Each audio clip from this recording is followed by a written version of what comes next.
But whatever happens,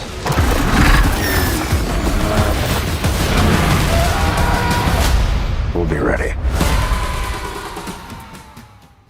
Hello, everyone, and welcome back to another Backlot Banter movie review. My name is Tucker Hazel. Of course, I am joined by my co-host, one of my merry band of swashbuckling swindlers, Tanner Dykstra, and today we're here to talk about the film based on that classic series you know and might love, Dungeons and Dragons. This is Honor Among Thieves, and we've seen it.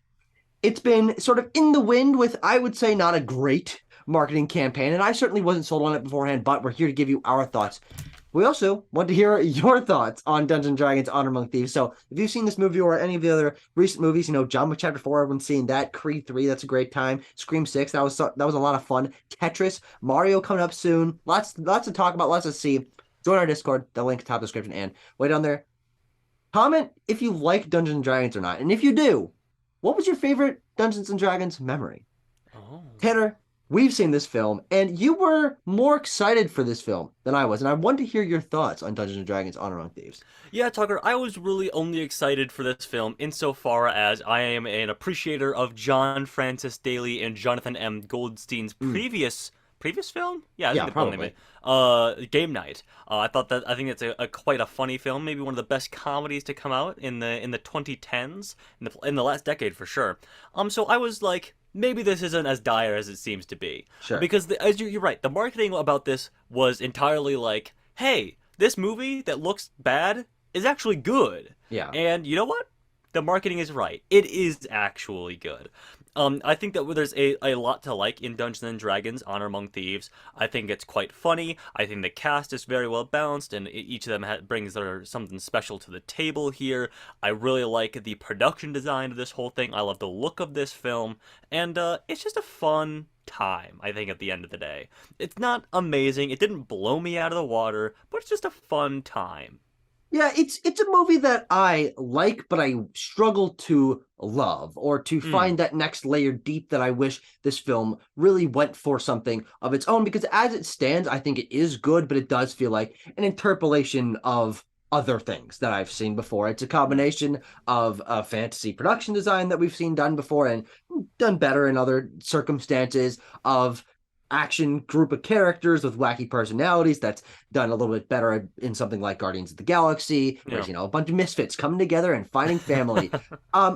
And because it felt like a bunch of things interpolated together, I didn't love this movie, but I would be lying if I didn't say I had a fun time with Dungeons & Dragons Honor Among Thieves. My review on Letterboxd reads something along the lines of, okay, fine, it's actually kind of charming, which is how I felt walking out of it. I was like reticent to have enjoyed myself in the film, but it's not a very flawed film. There's not a ton of things that I can point to and say, hey, this was really bad writing wise or pacing wise.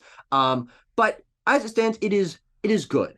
I think that the cast of characters really comes to be something more special as the movie is finishing up, and you realize sort of retrospectively, oh, we've really gotten quite complete backstories from each of these characters, and they all have their own distinct character arc that plays out in a very balanced way over the course of the film.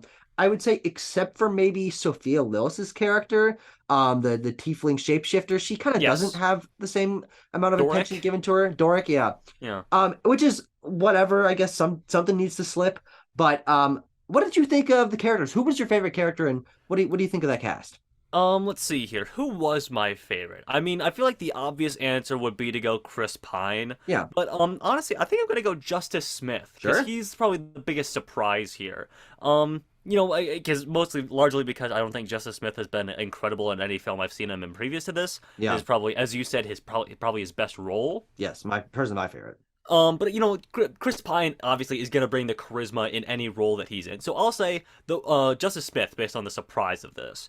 And Tucker, you bring up a good point. Is that the characters that we really spend a lot of time with are an effort into pursuing those character arcs are Chris Pine, Justice Smith, and not really. I don't even say Michelle Rodriguez to a certain extent, because I don't know if she necessarily has an arc in this. I mean, she sort of serves as this thing to be. We're doing spoiler review. She sort of serves as this thing to be like, oh, Chris Pine's daughter did have like a mother figure and a complete family unit this whole Yeah. time. Chris Pine just didn't see that. And I don't really know if she really has that. Maybe her arc is really having to like understand that this is like her people, Yes. these people that she belongs to, her found family, because she's sort of like this exiled person from her tribe, because she fell in love with, spoilers again, Bradley Cooper, Yes. Very which funny. is a pretty fun little cameo. But honestly, as we said at the beginning, very, very clear character arcs and backstories and beginning and ending points for all of these characters. Even Sophia Lillis, insofar as, she is.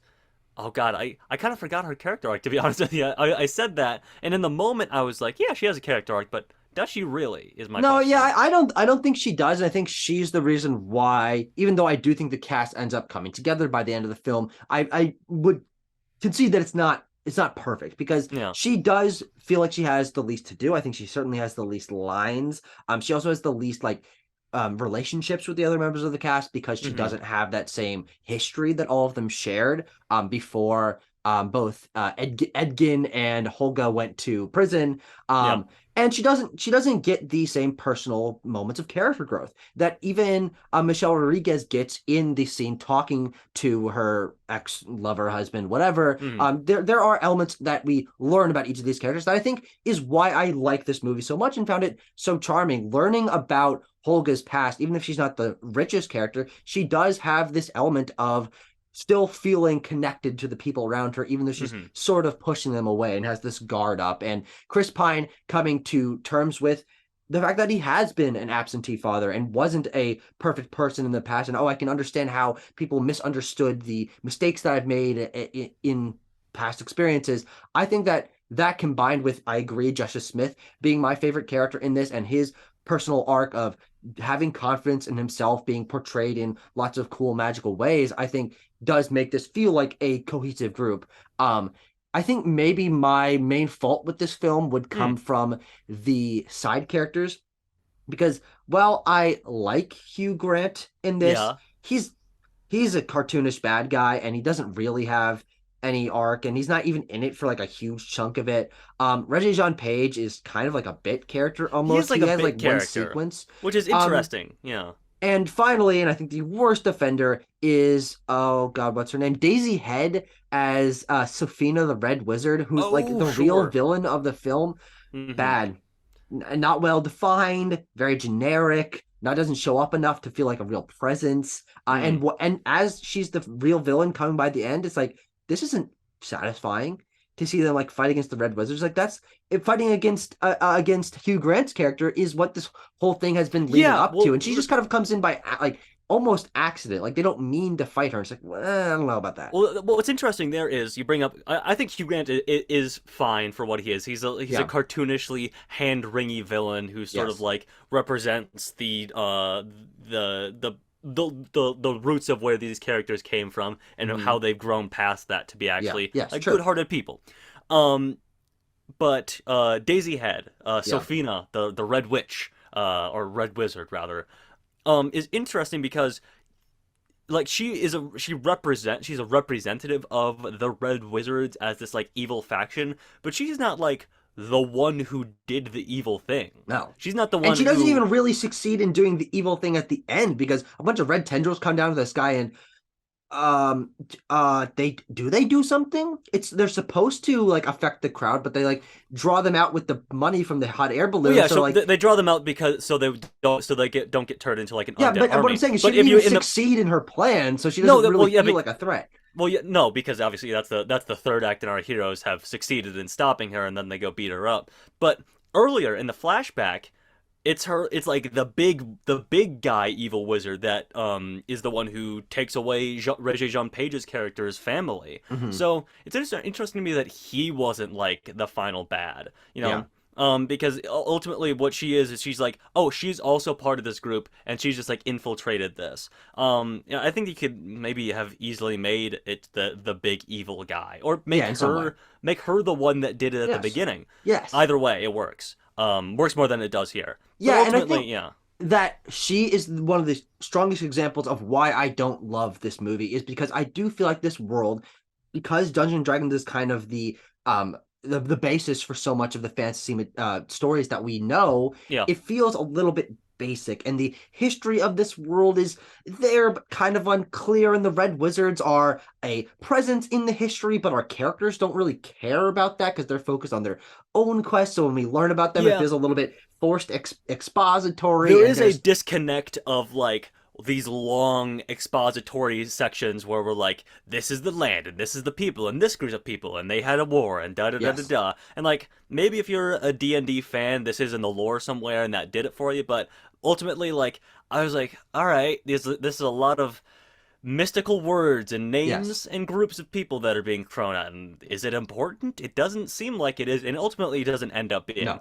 What you need to know is Red Wizards, evil people who make undead army, and then there's like the whole like the group that Regé-Jean Page belongs to, and the Yeah. group that Chris Pine belongs to have like a history, but that doesn't really come to fruition in any way other than Chris Pine is like, oh, this guy I don't like him, and Regé-Jean Page is like, I'm a cool guy actually, you can like me, and he Yeah. is a cool guy, and I like his presence in the film, and I do think that if we want to get past the story stuff of this and get into like the moment to moment things, Mhm. that's where this film really succeeds for me in Yeah. being moment to moment fun. Like when we're battling a dragon in that dungeon, and we're battling a dungeon. Well, we're battling a dragon in a dungeon rather. It's the big fat one. He's like sliding around. Its weight is like moving the things, the roads back and forth, and knocking dudes over, knocking the evil dudes off the edge into lava. That's fun. It's fun Yeah. stuff. It's well choreographed. I mean, it felt. Listen, we're spoiled coming off of John Wick Chapter 4 the week Yeah. before this, so the action I was like lacking a There's little a little bit, wait but list. Yeah. but it did fill a little wait list. But ultimately, like well choreographed, cool ideas in there. Yeah. What'd you think, Tucker?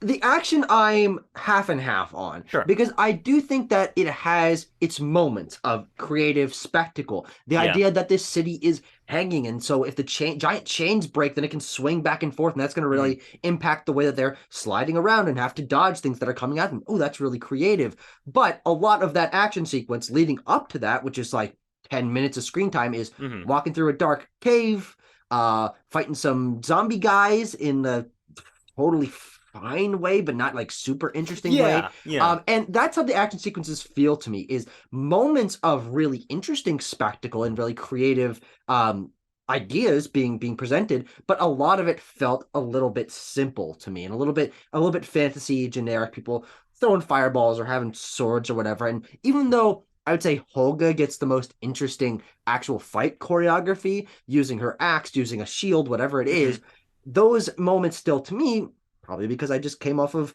Creed 3 and John Wick Chapter 4, felt like this isn't blowing me away. I want to see the spectacle. I want to see some magic incorporated. I want to see the environment be used in a totally unique way. And though there were moments of those, it really is hit or miss for me. So in the end, I think the negatives outweigh the positives for me, to where I don't really love the action in this. I'll remember a handful of moments, but it feels just like padding because action got to happen in the fantasy movie, not because, oh wow, I'm really excited to see what happens next in terms of the action. Yeah. Tucker, you lumped in like the swords and the magic there, but I think the magic is much more well implemented Yes, as true. as a tool in this film as opposed to like the sword play. True. Because one of my favorite sequences, if we're talking about sequences that are going to stick with us, I think the sneaking the painting into the little caravan Great sequence, yes. is the best scene in the entire film. Easily, Just because 100%. it's playing with like the physics of magic in this world, because we have our portal gun, which is pretty fun that they have a portal gun. But we're like we have to like Staff. so we have to like put the frame on the bottom of the thing. We shoot the frame with the portal. Put it on the bottom of the thing. Get Sophia Lillis inside the thing with the portal. She pulls the thing through, puts the painting back over it, and has to get out again. And how that whole sequence unfolds, and there's things go wrong, and there's a little dire sequence where like Justice Smith is like half in the portal and he's under the wagon, and the other his legs are like up on the hill over there. It's pretty fun. I really like that sequence, and I think the magic as a whole is well implemented.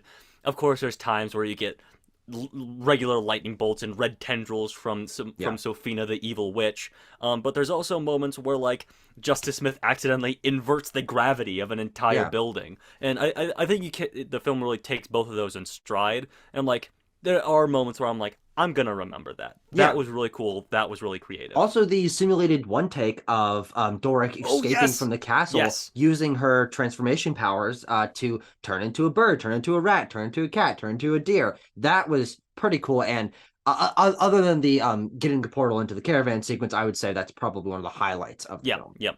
Yeah. There was one other moment that I wanted to bring up, and I don't know if I can remember it off the top of my head. Anything else? Anything else from you, Tucker? As I frantically file through the drawers in my brain. Um, Look, Dungeons and Dragons: Honor Among Thieves is better than I expected it to be, and I like the characters more than I expected to, and I like the creative moments of action more than I expected to. So it gets a recommendation from me. Yeah. I think that to me, I think this will be sort of filed away as a good but not particularly special Yeah. fantasy action movie. It's frankly in a genre that we don't get a ton of anymore. True. I think my mind is like fantasy is kind of a bare bones whatever thing because I'm not personally fantasy isn't personally like super appeal to me, but we don't get big budget fantasy movies anymore. No. That doesn't happen. So it is cool to see it from that regard, but as something that doesn't like appeal to me aesthetically, I'm going to gravitate towards other films where I care more about superhero action and larger world context and lore and stuff. I did feel a little bit disconnected from the world and the lore of this film because I think as we nailed down, it does feel a little bit disconnected from that in itself and in the characters and the way that they're involved in this and what their goals are. So it's not a perfect film. I think it's good. But I do wish that I came out of it really caring about Dungeons and Dragons and oh wow, this Red Wizard faction is super unique and the way that they play into the history of this world, I'm really interested to find more about. But no, I like the characters, but that's really about it as in terms of my investment in this world. Yeah. Speaking of, I remember the last thing I wanted to say. I really appreciate the use of practical effects in this film. We are not inundated with a ton of CGI. Obviously, there is heavy CGI usage, but in moments where there is a possibility for where the filmmakers were like, we can do this practically. We can make a big fish and have a little cat baby come out of its mouth and make it practical. They did. And I was like, that's cool. I love to see that because it makes it, even if it's not like a convincing cat baby person and it's kind of just moving its arms like this, I'm like, Regé-Jean Page actually has his hands on a physical object. It's not like kind of floating in his hands weirdly, which it very well could have been if they CGI'd that. So, love that from that angle. Very good. Good on you, the creative team behind Dungeons & Dragons: Honor Among Thieves. I'm going to give the film as a whole, Tucker, out of 10, 6.5. 6.5 out of 10. Yeah. Okay. Yeah, interesting. I think I'm going to go a little bit higher than you. I'm going to go like a 6.8 because why not? You know, I think I think the surprise factor is what's lifting it up a little bit for me. Because I did expect to hate this, and frankly, it's the trailer, it's the trailer guy, voice guy, and the weird quotes they had in the trailer, and the jokes being a little bit overplayed in the trailer. This is a funny movie, but I don't think the jokes don't really land that much of the time. Well, in my opinion. I think the jokes are funny, but I could be hard pressed to tell you any of my favorites apart from like the graveyard scene. Yeah, like they were funny. I laughed at them in the theater. If you go to see it, dear audience member, the bird guy at the beginning when he keeps referencing during his backstory. That I think was the only joke that really got me. And of course, that comes around at the end. It's in that good way. But yeah, I think it's funny, and you know, I expected such from Daly and Goldstein here. But yeah, I'd say go see it. This film cost $150 million. So you need to see it. I will be waiting with bated breath to see if it actually makes that back in any regard. But in any case, Tucker, next week we got a brand new fantasy world to see. Super Mario Brothers the movie. Oh yeah, can't wait. We will see you guys for that. Thank you very much for watching, and see you again. Bye-bye. Yeah. I'm thinking I'm back. I might be. Let me think about it a little more first. Yeah. I'll get you a hard answer. Let's say Monday. I'll get you a hard answer if I'm back. Okay. All right. Sounds good. Yeah. What are we talking about? Mario or Dungon? Bumpin' Dragons. Dumble Dragon. Bumpin' Dragons. We can be Baby. bumping Daggins. Hey, baby doll. Um,